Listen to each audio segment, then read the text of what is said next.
I used to think the craziest thing that could ever happen to me was finding out that Jason, my sweet, gentle boyfriend of 2 years, had dozens of girls saved in his phone as a baby, sorted into helpful groups like "We'll lend money," "We'll meet up," and "It will Photoshop." But while I was still staring at the pregnancy test with its 2 blazing red lines, my very first try after 24 years of single life, and somehow I'd hit the twin jackpot, the hospital door exploded open. The man framed in the doorway wasn't Jason balancing a takeout thermos. He was tall, legs for days, aura pushing 8 feet, handsome enough that I wanted to crowdfund a pair of eyes that had never seen him. Wait. Why did that face look exactly like the one on the finance magazines labeled "Walking Iceberg," "Human ATM," and "Nightmare of Female CEOs"? Adrian, the president of the Caldwell. His gaze flicked to the test stick I hadn't managed to hide. Eyes scalpel sharp, thin lips parted, voice like ice chips. "You're Luna?" My heart spasmed. I nodded on reflex and shielded my belly. Had the scumbag leveled up? Was he hiring A-list cosplayers to play baby daddy now? Adrian's stare landed on my still flat stomach. So complicated my soles went cold. Next move should be a check to make me disappear. Right. I've seen the dramas. Here's 5 million. Vanish.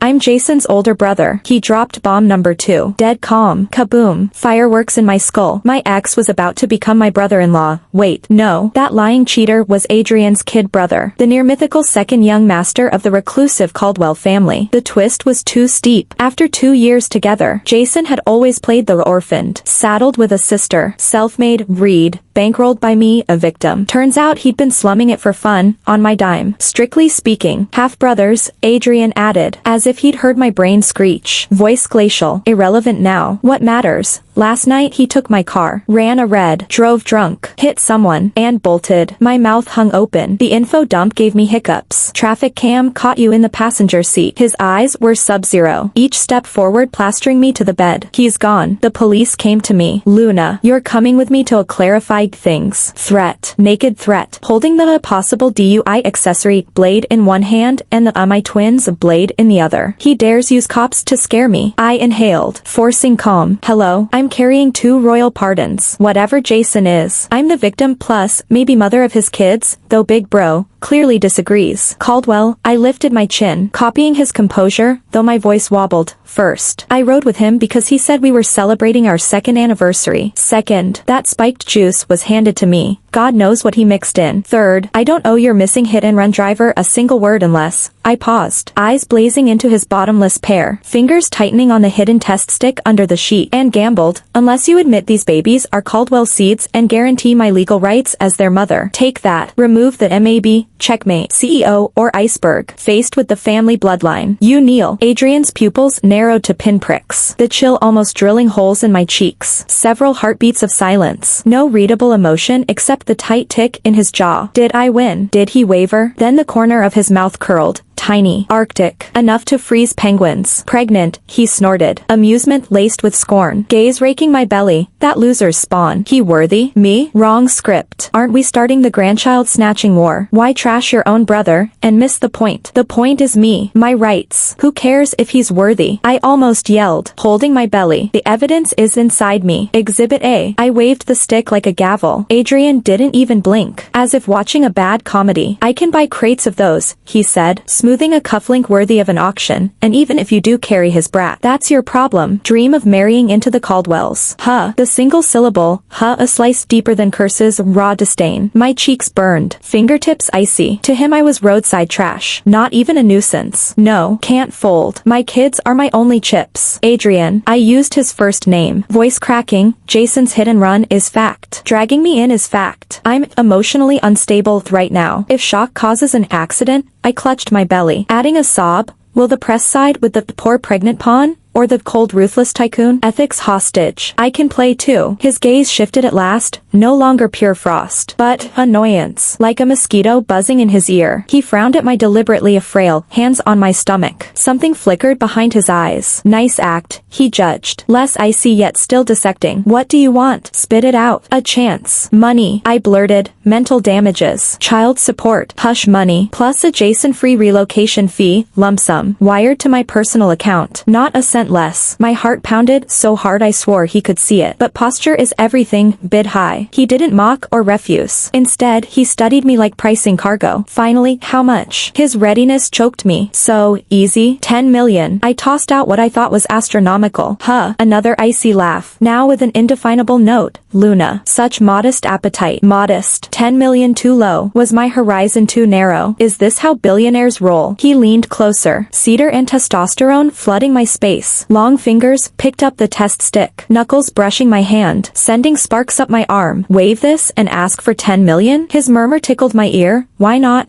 A more valuable position. Hair rose on my neck. What position? Bodyguard, housekeeper, or a plastic in name only. His gaze slid over my face. My lips locked on my eyes, swirling with unreadable, terrifying currents. My personal live-in assistant, a faint, lethal smile, 24/7. Up close. The only time he demanded I be up close and personal was every night just before he went to sleep. He would summon me into the little sitting room adjoining his bedroom, calling it the daily debrief, but it was really a silent duel. He wore a dark velvet robe, lounged in the single chair by the floor-to-ceiling window, and flipped a silver lighter through his fingers. A warm reading lamp haloed the flawless line of his profile, lazy, sensuous, and yet, in the half-light, his eyes were a stalking leopard's, studying me. Anything worth reporting? He asked, voice pitched low, a slow rasp that scraped every nerve in my ear. What did he expect? That the roses were blooming, that Lee had oversweetened the bird's nest soup. He was testing whether I'd stayed good, whether I'd made any forbidden contact with the outside world. Nothing, boss. Meals on schedule, 30 minutes in the garden, 2 hours of prenatal music, model behavior. I stood ramrod straight, eyes politely parked south of his Adam's apple. Dear God, the sexual tension, no. Evil capitalist, human glacier, surveillance camera, good, stay that way. He unfolded from the chair, tall, imposing, closing the distance like a wall of pressure. Cedar and steam from his shower tunneled into my lungs. My feet forgot how to retreat. Tomorrow there's a family gala, he said, stopping so close I could count the clean angles of his collarbone. His breath stirred the hair at my temples. The whole Caldwell clan will be there. My heart lurched. Caldwells. Miranda, the snake who birthed Jason. Suzanne, the pampered heiress promised to Adrian. A billionaire gladiator arena. I looked up and crashed into his dark pupils, some amusement flickering there. A cat savoring a lame mouse. Damn it, so the piece was only the calm before this hurricane. Scared, he dipped lower. Taunting. Warm fingers tipped my chin, forcing me into his predatory scan. Eyebrows. Bridge of my nose. Finally my mouth. The air snagged in my throat. Scared. Screw that. I slapped his hand away. Lightning quick. Voice flaring. Scared. The word doesn't exist in Luna's dictionary. Do you need me to play the poor dumpling dumped by a scumbag, but brave enough to deliver twins card? Or the man-eating assistant plotting to sleep her way to the throne? E-bit. Just give me the script and fund the prop department, makeup included. His freed hand hovered midair. For half a second he stared at my exploded fur. Then the perennial glacier cracked, letting through a grin so vivid, so dazzling and wicked it nearly blinded me and tripled my pulse. Perfect, he laughed. A dark melodious rumble. Remember this, spunk? Keep it tomorrow. He stepped back, mischief sharpening. Just be yourself. Only one line you mustn't forget.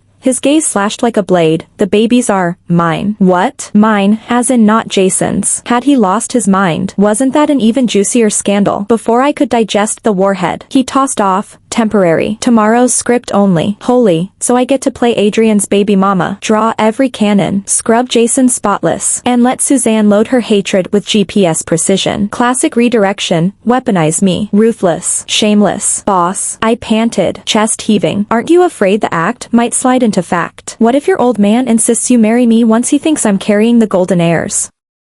Soap Opera 101. His gaze drilled into me, bottomless. Suddenly, he advanced again, caged me against the doorframe, palm planted beside my head. The heat radiating off him carried fatal attraction. His other hand rose, slow and inciting, thumb grazing my lower lip until sparks sizzled across my skin. Slide into fact, he murmured. Voice sandpaper rough, smile glacial and hungry. Eyes nailed to my mouth. That depends on how convincing you are. Whether you can make me do it or for real. Kaboom. blood detonated in my brain. This was no longer innuendo. It was full-scale sensual assault. The man went nuclear. A walking poppy in bloom. I couldn't breathe. Cheeks on fire. Head buzzing. Eyes bulging like a rookie nun. I wouldn't fold, so I glared back. But my racing heart and crimson face sold me out. Evidently pleased. He chuckled, finally letting the oxygen flood back in. Sleep tight, my assistant plus baby mama, he drawled, sauntering into the master's suite. Tomorrow is a battlefield. The door clicked shut, sealing the danger behind carved mahogany. I sagged against the cold frame, gulping air like a survivor. Fingertips brushed my still burning lip, his touch branded there. Be myself. Babies are his. Hard battle. What on earth was he plotting? Which roles, me and my twins, had he written into the script? And that damned brush of fingers. That gaze. Stop. Luna. Stay sober. He's the final boss rolling off the F***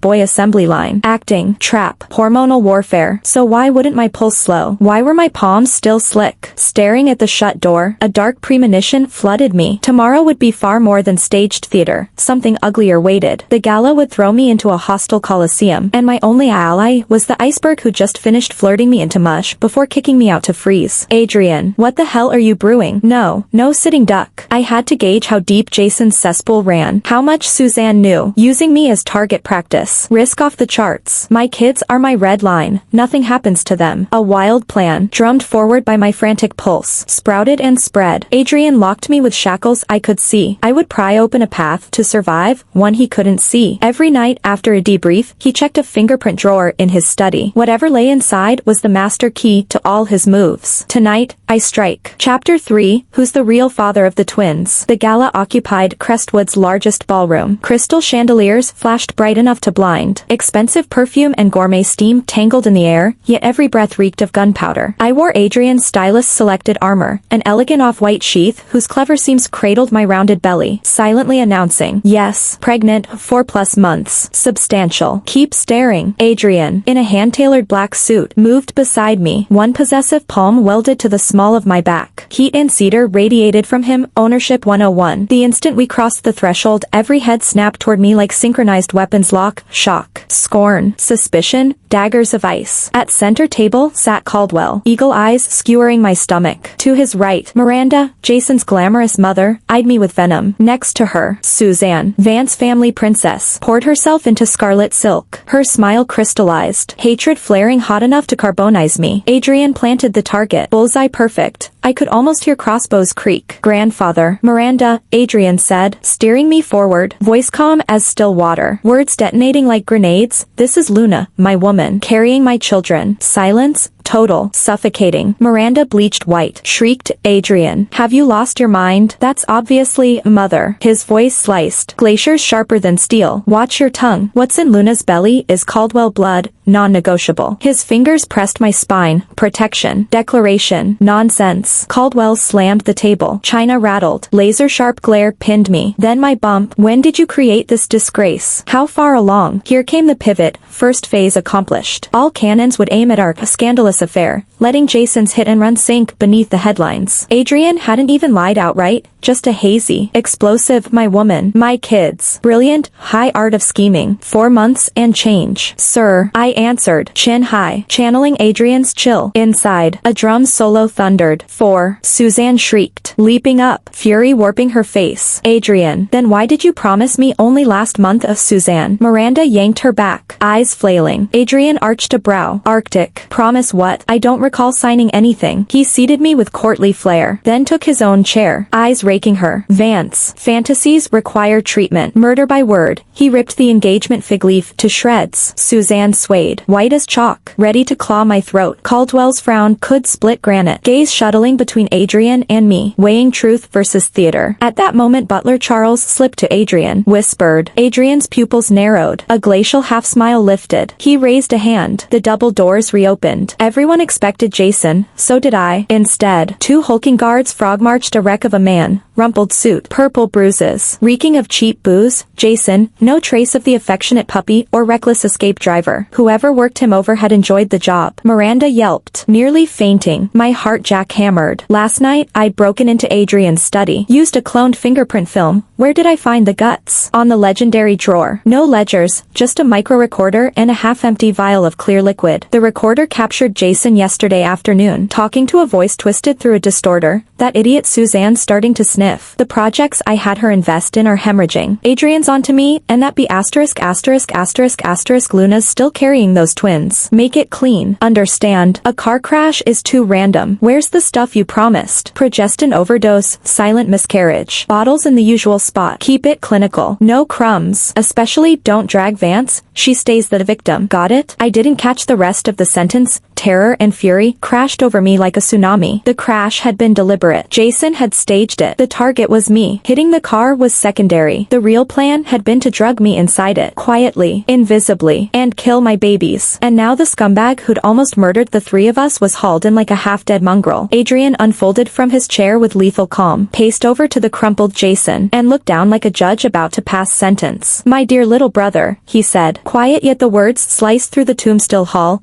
Care to explain who you intended to use this on? With a flick of his wrist, he sent the glass vial, the one I'd stolen, arcing through the chandelier light, half full of clear poison. It glittered like an icicle. And this recording. He tapped his phone. Jason's snarling voice poured from the overhead speakers. Make her miscarry. No mess. No sound. A demon's whisper. Ah. Miranda shrieked and folded like a marionette with its strings cut. Suzanne's face slipped from chalk to ash. She dropped into her chair, trembling like a leaf in a gale. Caldwell stared at Jason, disappointment and rage warring in his eyes. Gasps hissed around the room. Every gaze that swung to Jason dripped contempt. I clenched my fists so hard my nails split skin, fighting the fire in my chest. Last night, the drawer had held the proof. Adrian had known all along. He dragged me to this family gala as bait, pinned Suzanne and Miranda in place, so he could nail Jason's crimes to the wall in front of Caldwell. In front of the whole Caldwell clan, paint me the innocent victim and chain me to his ship in the process. Cold, deep, calculated. Jason lifted his blood-masked face, laughing like a cornered animal.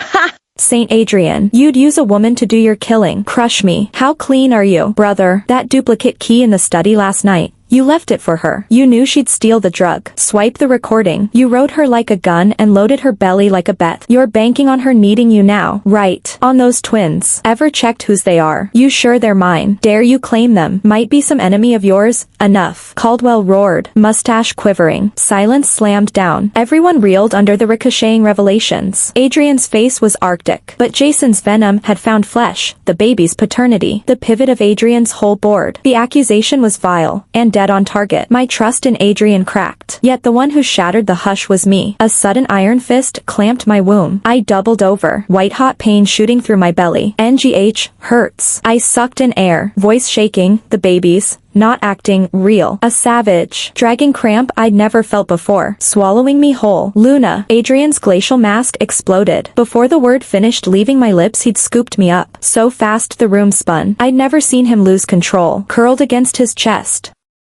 I felt his heart thundering like war drums. In his bottomless eyes, panic, raw, naked, flared. Every scheme, every lie, incinerated in an instant. Doctor, he barked. Sprinting, Charles, get Lee to the infirmary, now. The carefully choreographed tribunal dissolved into chaos. I was rushed to Crestwood's state-of-the-art medical suite. The Caldwell's on-call obstetrics team swarmed. When the examinations ended, Lee stepped out, expression grave. Adrian, jacket crumpled on the floor, tie askew, hair wild, lunged and caught the doctor's arm. Is she okay? Are the twins okay? Lee adjusted his glasses. For the moment, Caldwell, Luna, and the babies are stable. Acute contractions triggered by extreme emotional stress. We've stopped them, but she must rest. However, a flicker of hesitation. However, Adrian's voice cracked like a whip. Lee glanced at the closed door and lowered his tone. Her blood work shows she'd been on a powerful progestin rarely seen stateside. It boosts implantation rates and multiples. Going cold turkey plus severe shock can provoke uterine crisis. She can't take another hit like this. Boom. His words detonated outside the half-shut door, and I heard every syllable. Progestin. Engineered twins. So a natural luck, had been chemical. Someone had scripted this pregnancy. A broken memory corkscrewed into my skull. The night I drank myself stupid after being dumped, shadow with Adrian's silhouette. Cold glass vial. Whispered words. A sting in my arm. I'd blamed booze and grief. Had that ghost actually existed? Outside, Adrian's tall frame lurched, blood draining from his face. Shock. Disbelief. Then a volcanic fury rolled off him, rage, not at me, but at the possibility he himself had. Find out, he hissed. Each syllable a shard of ice. Who supplied that drug? Whose sample was cultured? And who injected her? Now. His stare drilled through the door, branding my skin. I couldn't decode the storm, rage, betrayal, agony, and something predatory, as though his quarry had been swapped without his consent. An even uglier possibility ignited.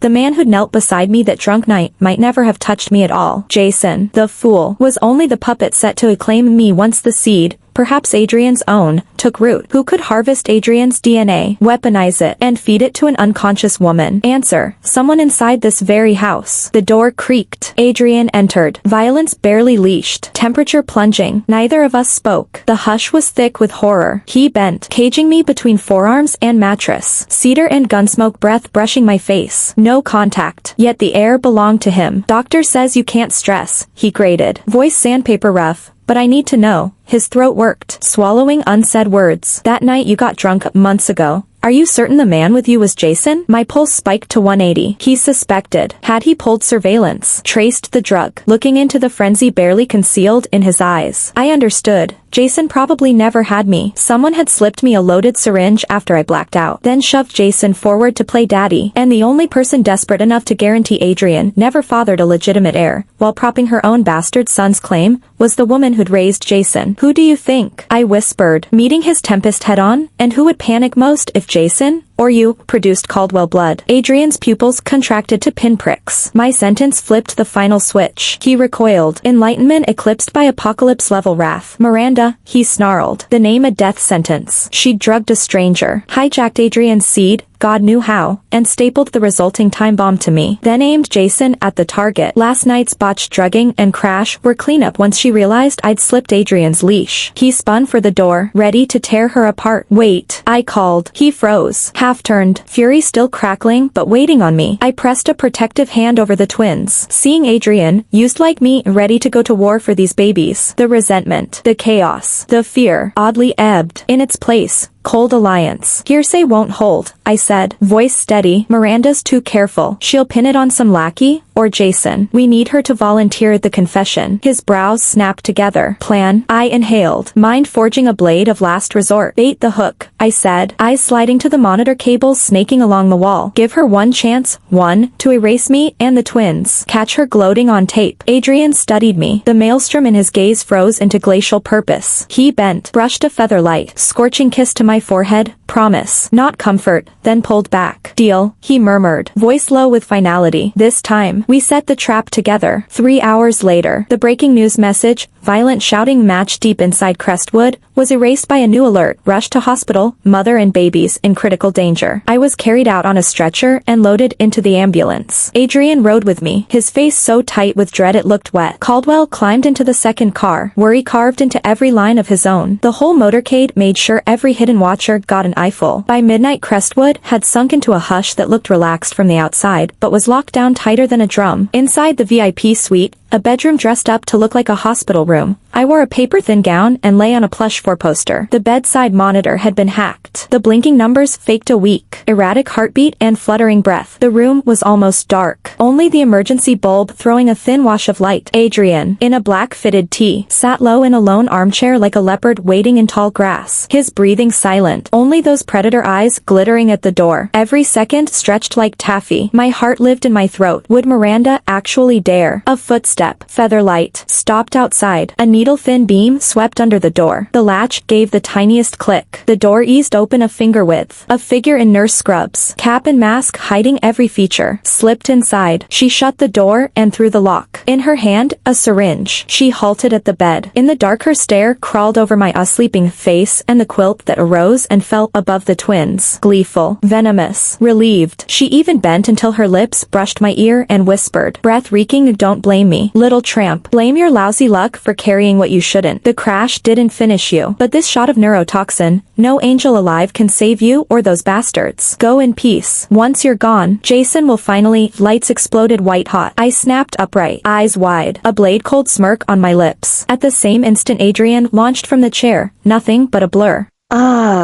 Miranda's muffled shriek. The syringe spun away as he twisted her wrist like a wet rag. A heartbeat later his iron fingers clamped around her throat and slammed her against the wall. Her cap flew. The mask slipped, bearing a face blanched with horror. No, an gel can save you, I enunciated, swinging my legs over the edge, one hand cradling my bump. Too bad. We don't need angels. We just need you to confess. Under the brutal lights Miranda's pupils shrank to pinpricks. She thrashed, gurgling, feet drumming plaster. Adrian leaned in, gaze colder than an Arctic trench. Each word a frostbitten knife. I let your lousy son keep breathing because my grandfather asked. But you dared touch her? His grip cinched tighter. Her face purpled, heels skittering. This time, God himself couldn't keep your viper neck from snapping. Killing thunder flickered in his eyes, then the door burst open again. Caldwell, summoned by frantic calls, froze on the threshold. Bogus nurse throttled. Lethal syringe on the tile. Me calm and mocking. Adrian a reaper in human skin. The old man's fear flipped to white-hot fury. His cane cracked the floor. Unhand her. Adrian. If she dies, grandfather. Adrian spun. Voice raw as a wounded lion, yet lined with something never seen before. Grief.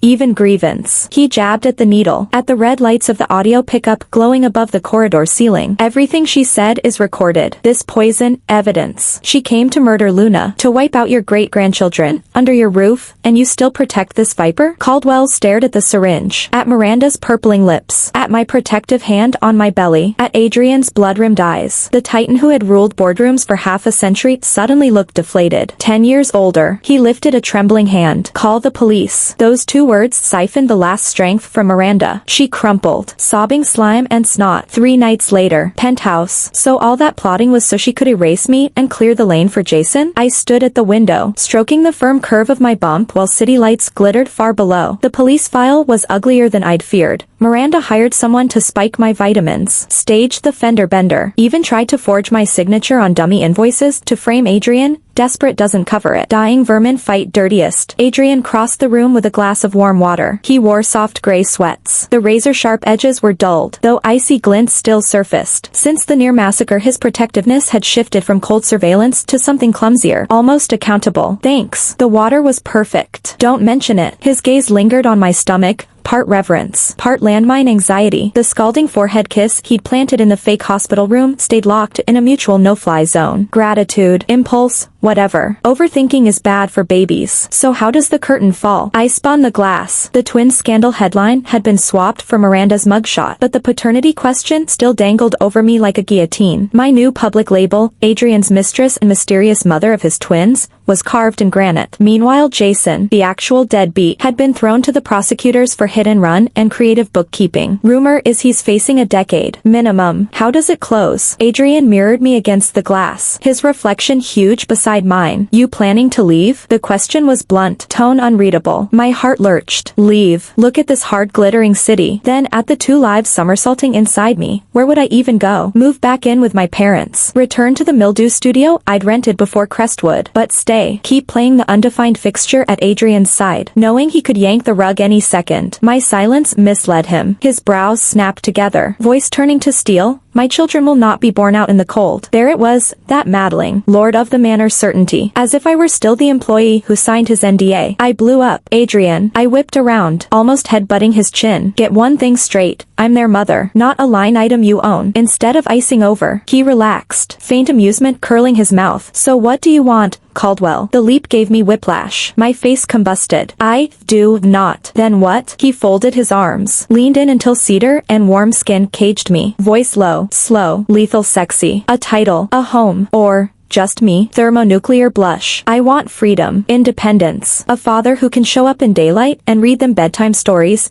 not some jailer waving a gold leash. The tirade tore loose every resentment since the day the stick turned pink. My eyes stung. Silence fell like a vault door. The teasing vanished. He studied me with unnerving gravity, weighing each syllable. When I started to fear exile, he exhaled, soft, almost defeated. He lifted his hand, hesitated, then settled it on my belly, warm, steady. Both babies kicked, perfectly synchronized. His palm jerked. Shock, awe, something like reverence rippled through him. Instinctively his fingers curled, trying to cradle the flutter. For once the apex predator looked helpless. Show up in daylight, he echoed, gaze lifting to mine. In those black lake eyes I saw wreckage, guilt, and a dawning, frightening resolve. The assistant contract terminated. His voice was quiet, final. My pulse hiccuped. His mouth curved, not the glacial smirk, but a weary, almost tender promise. As for the role of dad, give me time to grow into it. But daylight? He trapped my gaze. You have my word. He dipped closer, breath brushing my ear, and delivered a vow that was neither clause nor threat, but something terrifyingly like forever. Luna, carrying my children. You're never escaping me again. No paperwork, no shackles. Just the first unwritten page of a story neither of us could yet name. Exhausting, electrifying, and suddenly, inexplicably, the safest place I had ever stood.